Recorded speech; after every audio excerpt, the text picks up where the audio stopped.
Hey guys, I'm HP. This is Mrs. Blue, and today we talk about guitar secrets, the clean guitar sound. There's a lot of secrets here and a lot of mysteries which have to be unsolved and a few ideas, and just want to share my experience on clean guitar sounds and my ideas and my suggestions or my recommendations. I mean, when it comes to sound, one thing is really important. Sound is created in your head. You know, a lot of people think you just buy a really expensive piece of equipment and then you have the perfect sound, but that's not really the truth. The truth is it first gets created on the fretboard with your guitar and with your pickups. And you here have knobs and stuff, switches, and they also create sound.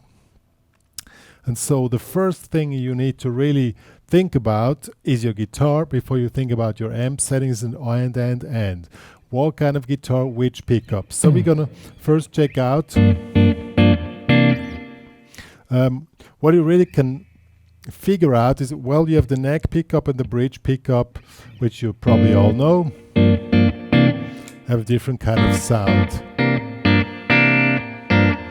Bridge pickup is more aggressive, with more heights, and the head pickup has more punch and more warmth. And if you have single coils, you have a different sound shape. Also the back is just a different sound shape. And also think about combinations of both pickups, which I personally don't recommend. I just notice a lot of my students love to have the medium position here on the five-way switch here for soloing, which I don't, it's like something in between. So the first thing you need to figure out, just have a neutral sound setting on a clean amp, and then just figure out how your guitar works. How does it work with the volume full? Let me quickly make the guitar a little bit louder. Started to rain outside, you probably hear it, but I will not close the window up because there was a painter here and it's pretty stinky from the color they put on the walls. So now we hear the sound more perfect. Figure out the shape of your sound, just with your regular sound setting on your amp. Select a neutral position. I've selected bass, mid, treble on the medium position in a neutral position, then figure out the sound of a guitar. Also, playing technique is very important. When you play with finger picking, you have a way more compressed and way more fat sound than when you play with a pick. If you play with a soft pick or a hard pick, you have a different kind of sound, I'm going to show you. I have a few soft. Here's a really soft pick. I regularly play very hard, small picks but when I take a really soft pick,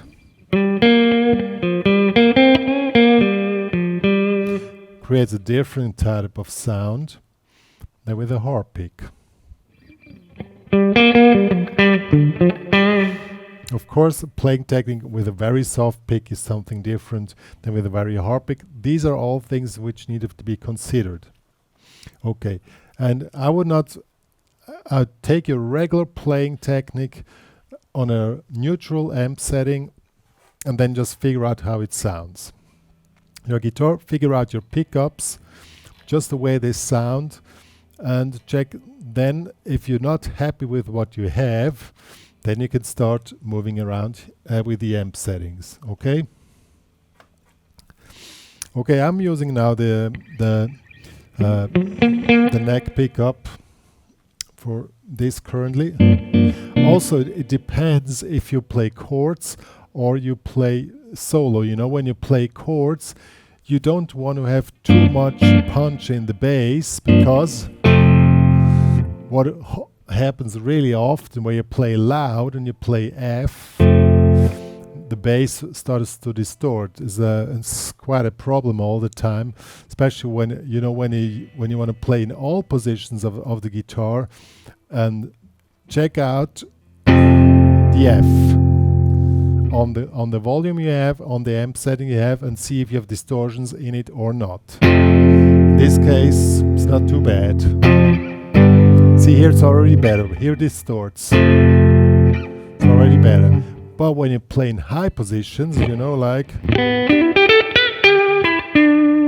now you have a perfect fat sound, but probably have distortion in the low position. These are things you need to consider, okay?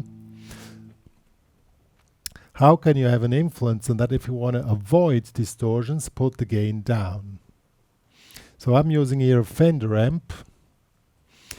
If you want to have a really clean signal, you put the gain on very low setting and the master and the level of the amp on a high level. See, it gets more clean and more this crystal type of sound. And the F, it still distorts. In fact, that's really a problem, which I'm currently working on, to have a fat sound in the high position, a really fat sound in the high position, but not the distortion on the F. That's quite a topic for me at the moment. Yeah, well, there's one trick to reduce it. Just don't play it so hard. You know, when you play, you know, really, I don't know, and then you go to F, just don't attack it so hard to avoid this problem. Or just don't play the F down here, play it or a high F. Then you can avoid the problem. Okay, good. So that's basically what we can do. It depends on the genre which you're playing. I mean, some people like to take away the heights of the sound. Here,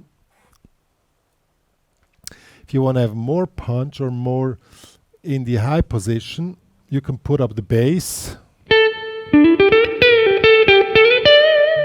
But then again, you have the problem with, you know. So what I recommend is don't do this, but instead put up the gain. Then you have more punch. And then just don't play. Just don't play that one so hard, okay?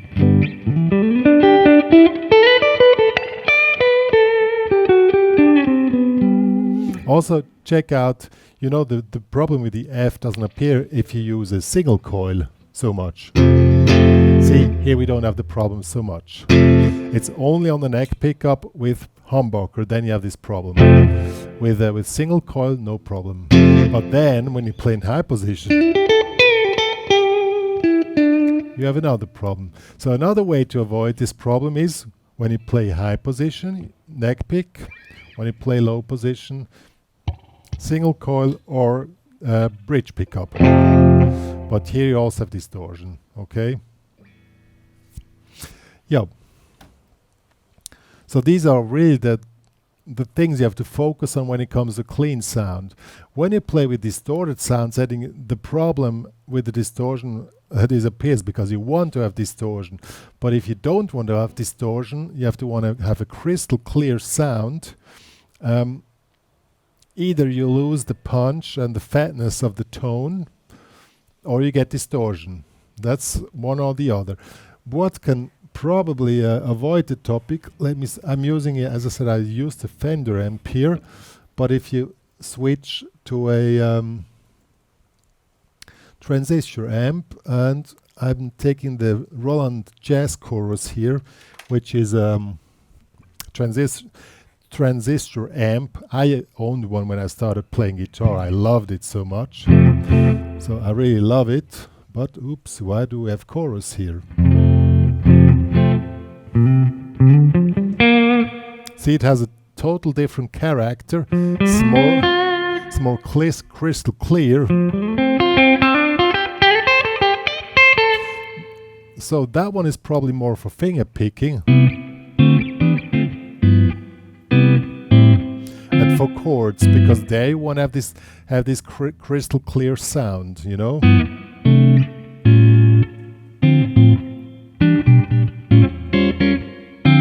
There's no distortion at all. Not even on the F, okay? The distortion problem comes mainly on when you're using tube amps.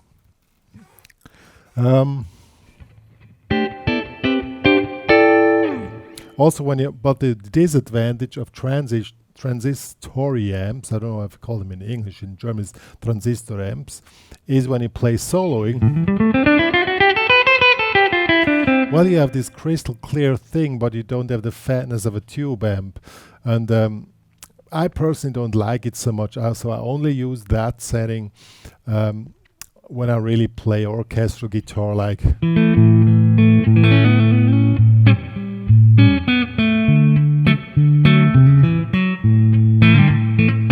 Because there I want to have this crystal clear, full orchestral sound, you know.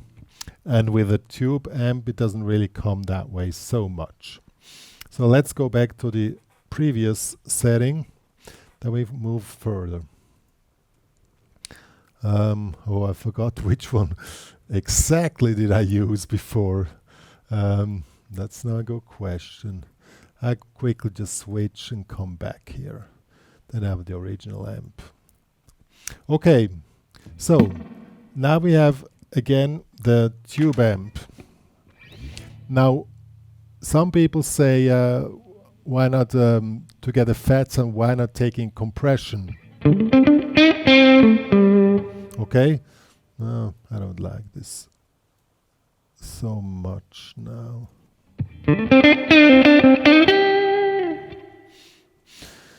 Yeah, we're taking this. Now we switch on the compression. What happens here? I'm gonna switch on a tube compression. When you have a clean sound, the compression kicks in harder than on distorted sounds. Now you can hear that. You really can hear the compression. In fact, it makes the sound fatter, but also undynamic because all the heights are gone.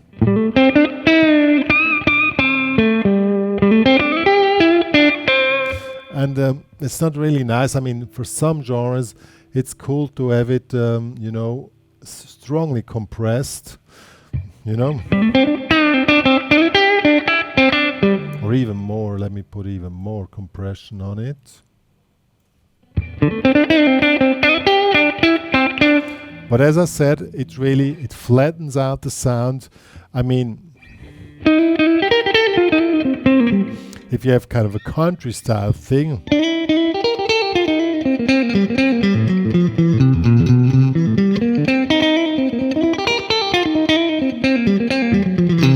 that's probably with a single coil amp, that's probably cool, and it's kind of in the genre. But in other genres, I would not recommend compression, honestly. But if you like it, then be my guest. So let's switch the compression off again. What is also cool is when you use tube amps, put the gain up. See, now you have this creamy sound.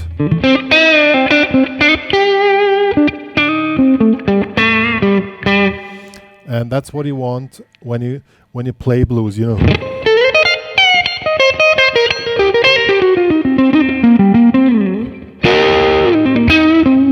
That's what you want, but probably in jazz you don't want it. But what you can do is to still have this creamy thing, just put the volume down on the guitar, you know.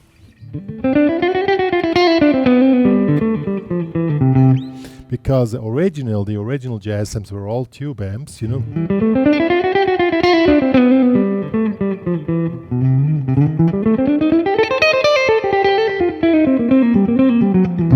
See, now you have this kind of a jazzy sound, but some people put the heights away on the guitar, and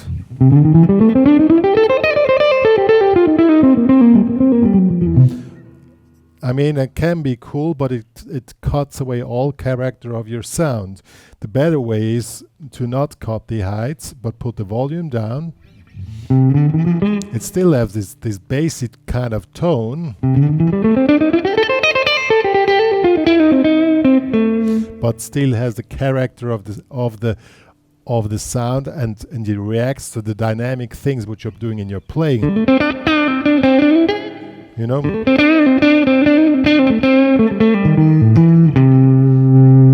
And well, my guitar here is really extreme. When I put the volume more up, then it also kicks in dynamics. It really depends on your guitar how it reacts when you put the volume down.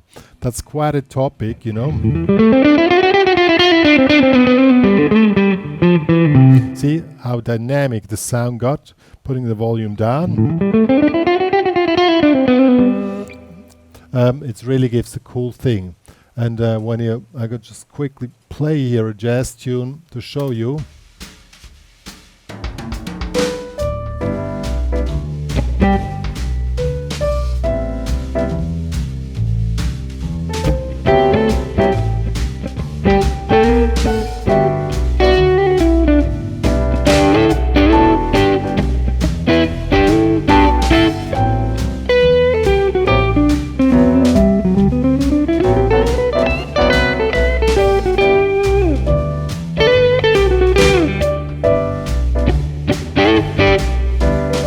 When you do all this Wes Montgomery stuff, you get this distortion in, and that's the cool thing which George Benson was known for. And it's a clean sound setting, but it has quite a lot of distortion. I think I have to close the window, just hold on. Okay, I'm back here. The rain was really extremely noisy here, and this because I had a window open here in the back. Yeah, as I said, when you have work with a tube amp, you have this distortion thing, and there is cool to not cut away the heights, because if you cut away the heights, they don't show in so transparent, so nicely. You know, these are all things to consider, you know. And this is just basic. Let me quickly close this window here. This is just basic stuff, just with the amp, no specific effects. And as I said, I would not use compression so much on clean sounds. So what is with other effects? Reverb. I mean, if you have an amp, you just have the reverb of the amp. If you have a system, as I do, Fractal Audio or something similar like Line 6, I don't know all brands, I would recommend, if you want to have the original sound, select spring reverb here. I have a spring reverb here. Yeah. What is with delay? The second oft used delay.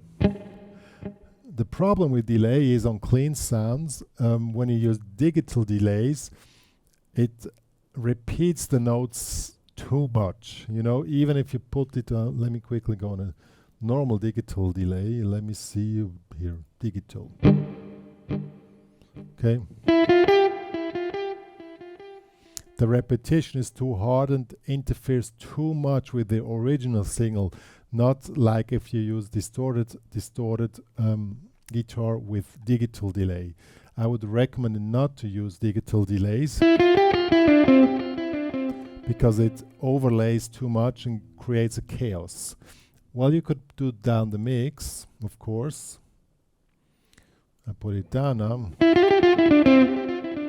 But it's still the problem. The mix is quite down. You can put down the feedback. It's already down on 20%. Let's put it even down more. See, still the problem. What solves the problem, in fact, is either use a docking delay if you have the ability to have a docking delay. The docking delay only kicks in when you stop to play.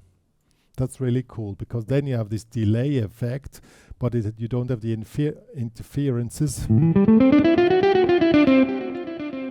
See, it kicked in. Now when I stopped playing with the just past few seconds, which I played not all the time.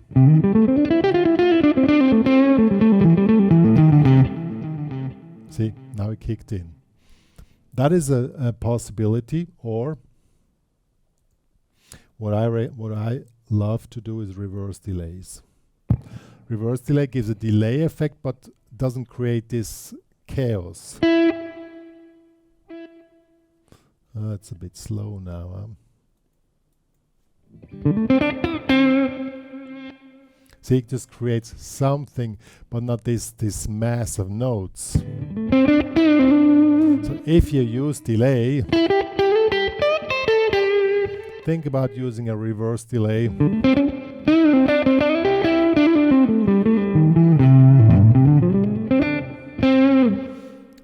It's something which help, or analog or band delays or tape delays also work. This is a tape delay. That's from the old amps where you had a tape built in the amp and it's just recorded and deleted immediately at the same time. And this gives this analog sound. Or let me take an analog delay here. And they're not so hard on the note, and it's more soft. And that doesn't create this chaos as digital delays are doing. See, here it's more smooth and more in the sound.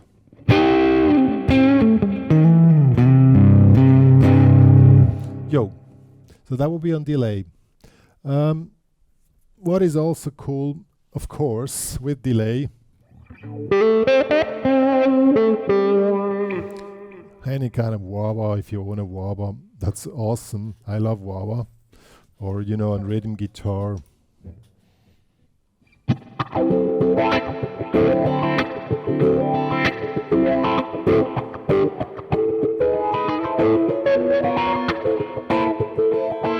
That's, of course, really cool. Or tremolo effects. Do I have one here installed? Is that one? Yeah. Here is one for blues. It's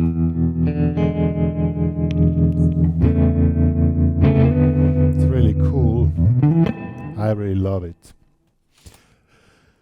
What I don't recommend at all, but it's really a personal taste, any kind of, let me put a chorus, of modulation effects such as chorus or whatever.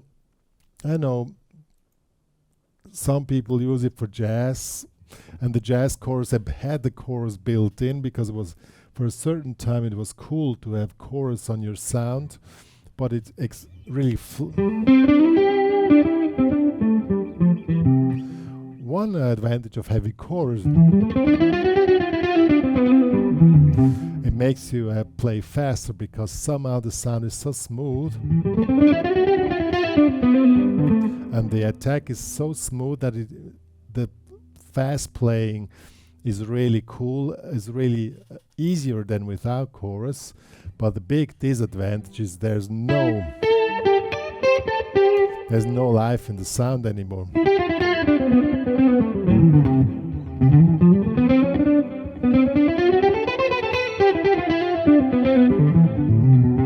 I don't like it at all, but if you want to do it, well, it's your choice. And probably chorus is cool for this kind of 80s rhythm guitar with single coil.